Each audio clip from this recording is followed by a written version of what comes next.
ये मतलब अब ड्रामा शब्द से ही सिर्फ आपत्ति लग रही है मुझे। तो जो हो रहा है उससे आपत्ति नहीं है, जो किया जा रहा है उससे भी नहीं है। अब इतने बड़े बड़े जो मुद्दे हैं, मैंने तो खुद कहा कि हम महंगाई पर क्यों नहीं चर्चा करते। मतलब विपक्ष कह रहा है बहुत महंगाई है, तो चलो भाई चर्चा कर लो।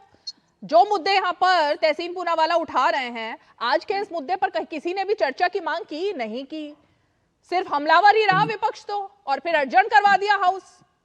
तो ये रीमा ड्रामा जी, शब्द क्या सुलगाने के लिए कहा था क्या? रीमा जी, एक तो जैसे ही आप जो है बात करती हैं माननीय सांसद महोदया का, जिनके बारे में आप बात करती हैं, उनको याद करते ही मुझे जो है वो रामायण याद आ जाती है, न जाने क्यों। लेकिन मैं एक चीज कहना चाहता हूं कि प्रधानमंत्री ने किस कॉन्टेक्स्ट में कहा वो देखने का विषय है। जाहिर है इसमें कहीं कोई दो राय नहीं है, मुद्दे उठने चाहिए, सारे मुद्दे उठे, एसआईआर पर भी बात हो, पोल्यूशन पर भी बात हो। और माननीय किरण रिजिजू जी ने साफ कहा कि हमारे पास सभी सुझाव आ चुके हैं बिजनेस एडवाइजरी कमेटी में, और उन्होंने चर्चा का भरोसा भी दिलाया और ये भी कहा कि बिजनेस एडवाइजरी कमेटी में इस पर बात होगी, चर्चा होगी, क्या क्या मुद्दे लिस्ट होंगे।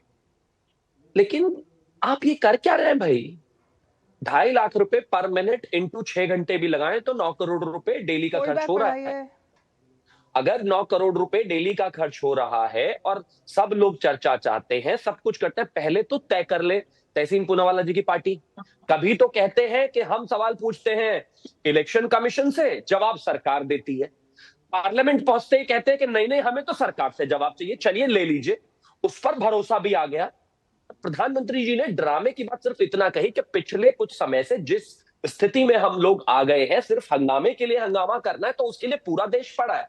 भाई संसद में प्रोसीडिंग्स हो, मेरे देश का यूथ देखे समझे, हर मुद्दे पर चर्चा हो, लेकिन कंस्ट्रक्टिव। ये आते ही हो हल्ला करना शुरू कर दिया। जब कह दिया संसदीय कार्य मंत्री ने कि हाँ ये सुझाव ले लिया है, हम चर्चा का भरोसा दिलाते हैं, करेंगे, उस पर बिजनेस एडवाइजरी कमेटी में चर्चा होगी, बात खत्म हो जाती है। अब प्रोसीडिंग को आगे बढ़ाइए, अब इसे छोड़ दीजिए। ये तो चलिए लोकसभा है, राज्यसभा में क्या हो रहा है?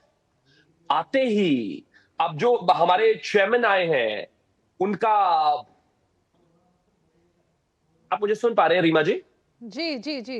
हाँ, जो आपको चेयरमैन आए हमेशा सुन हैं, पाते। Thank you. हमारे पूर्व जो चेयरमैन थे उनके प्रति इतना प्रेम कांग्रेसियों का, रियली?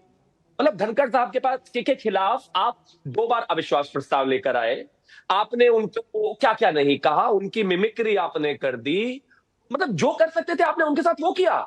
और आज जब नए चेयरमैन का फेलिसिटेशन कार्यक्रम चल रहा है तो आप ये किस तरह की भाषा का इस्तेमाल कर रहे हैं भाई?